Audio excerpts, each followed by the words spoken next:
I'm about to take you into a very special conversation. It's a moment from my Do the New You Mindset Masterclass. I know that's a mouthful, but it was an incredible time of discovery and teaching and development. I got together with my friend Brendon Burchard, #1 New York Times bestselling author, high performance coach, amazing, brilliant mind. And we talked about the 6 mindsets from my book, Do the New You, in detail, like the nitty gritty of it. How do I bring these mindsets into my life? And I'm going to share with you a section of that conversation today right here.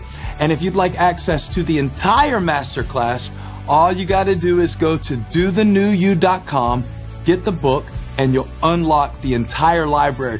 This is going to be a resource to help you. I can't wait to share it with you. And in the meantime, go to dothenewyou.com and you'll get them all. Now enjoy this moment. This is one of our favorites. We have so many misconceptions about what God needs to use to bless us, or what we need to move forward, right? Like, okay, I need a team, someone might say, and then I will start this thing. Or I need somebody to come along and support me or back me or finance me, or I need this perfect church, or we get all this list of what we think we need for God to do it, right? And so we're holding on to that.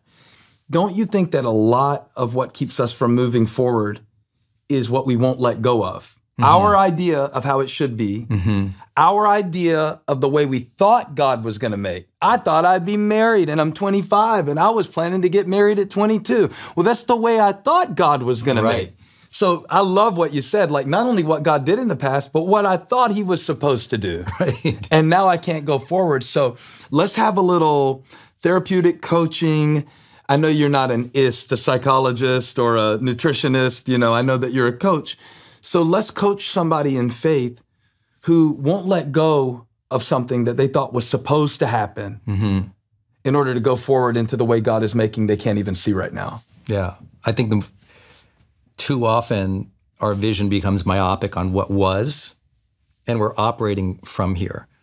What we should be operating from is our potential and into our future and the best of who we are. And so I always tell people, never limit your vision for who you can be based on your past stories or your current circumstances. Because every great successful person, there was that part of their story where they were broke, down and out, struggling, and they just didn't choose to live there. They choose to work through it because they believed something good would happen. And so I think the first part is going, where is your vision and where are you operating from? Are you operating from the past time zone or the current struggle time zone?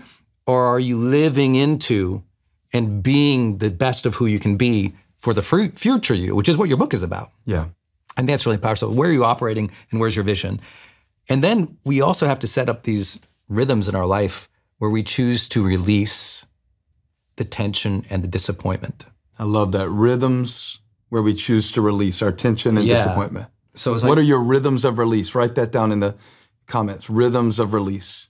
Yeah, because what happens is, you know, inevitably stuff builds up and we get disappointed, we get angry, we get hurt.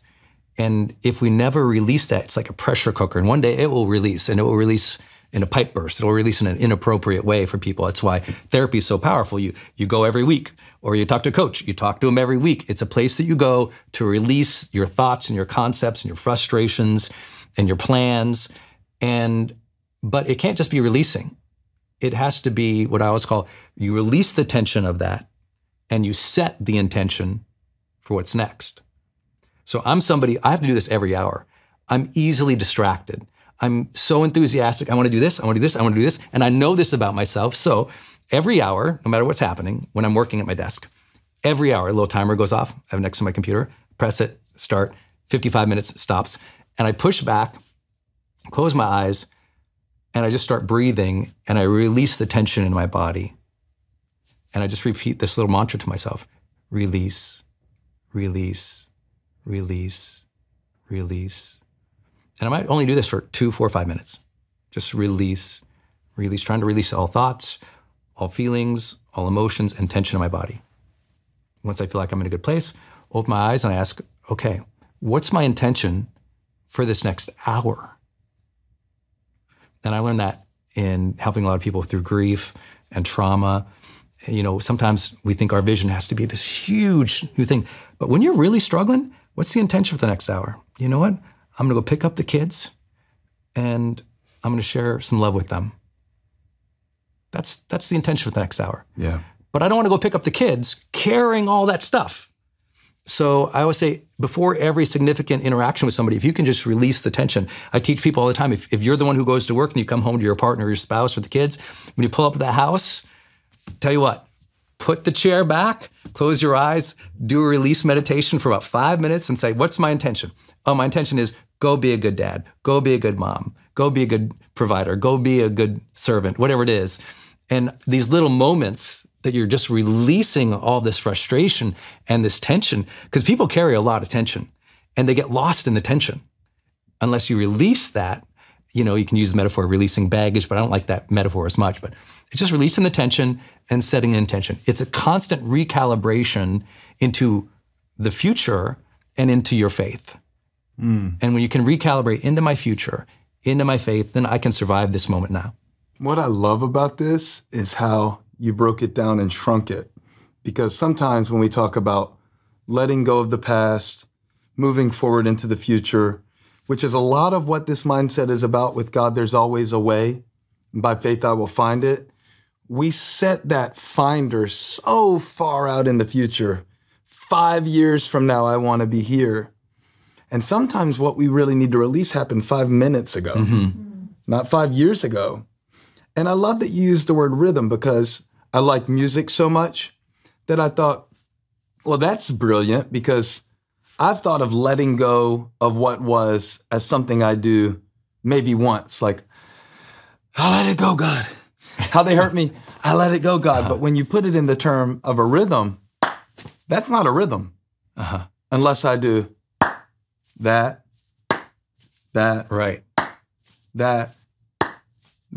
So letting it go isn't letting it go unless I let it go every time it comes back up. Yeah, the stuff that your parents did or something that frustrates you, it's gonna come up over and over. And you let it go over and over. You gotta let it go over and over. So this belief that one day you're, you know, completely spiritually free of all pain and problems and the past, maybe some people have that. But for most people, the difficulties of life happen on a recurring basis. There's a rhythm to that too. And so when it comes up again, oh, you know what? That's my old demons. They're fighting me again. Oh, you know what? That's that old behavior. I used to do that because he taught me to do that or she said that. And so as it comes up again, it's an active release process. You're actively releasing. But here's the thing. If you just release it and you don't set intention for what's next, you'll keep falling prey. It'll keep pulling you back in. You have to set an intention that is higher or part of something that is higher. And that is where I meant by you have to set intention to your future and your faith. Over and over and over. It's like recalibrating back into Him, back into spirit, because these things often, they're dispiriting. And you got to connect to the Spirit again. And so release the dispiriting things, tap back in to the spirited things. And when you teach yourself to do this over and over and over again, you suddenly realize, I got a pretty good mindset. Yeah, because if our brain is operating off of the neural pathways that have created our thought pattern and our mindset is to think a different way, then we can basically say that seeing the way that God is making is a product of thinking the way God thinks. So we're possibly looking at something right now that would be an opportunity, or you could reconcile, or you could actually have love in your life or support in your life, right? And you're telling yourself you can't. And the reason you're telling yourself that you can't right now is because the way that you are thinking, I like how we call God a waymaker, but there are also God blockers in our life. Like, think about, if God is the waymaker, there are God blockers. Those are the thoughts that cause us to say, well, if it would have happened 5 years ago, I'd believe it, but it would have happened by now if it was going to happen. Or things like that don't happen to me. They don't happen for me. They happen for others. Or maybe somebody told you. Like, I remember My dad was, we both shared about our dads today, and I learned a little bit more about your dad. And I didn't tell you much about my dad. We just realized our dads both went to heaven when we were about the same age, about 32 or 33 years old. Yeah.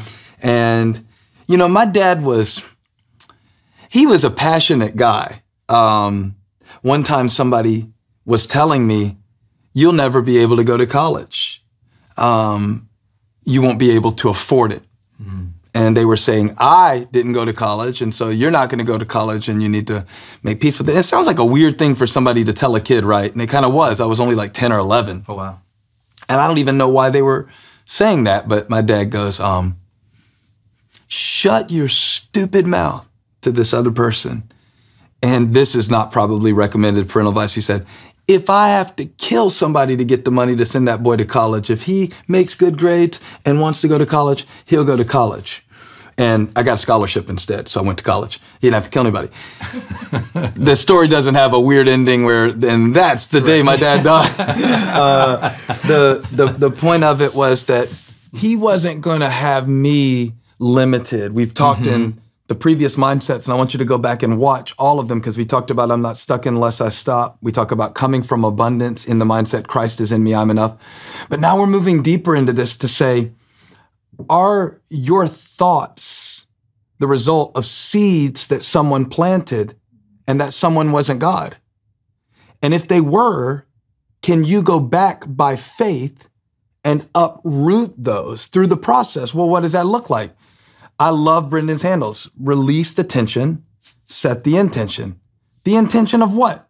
The intention of your future and your faith.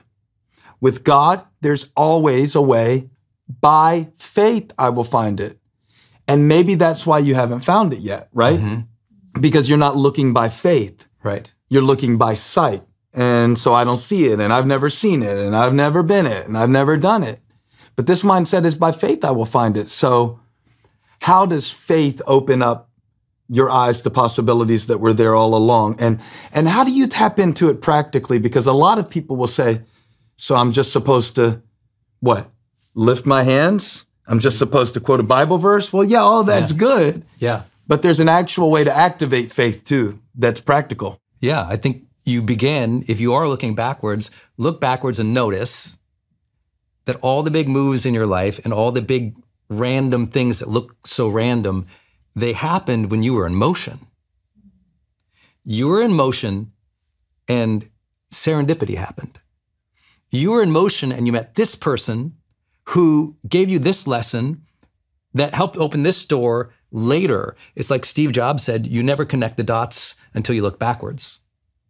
And I think that when you do look backwards, you start to realizing, oh, wait, wow, God's grace is right there. I never thought about that. God opened the door right there.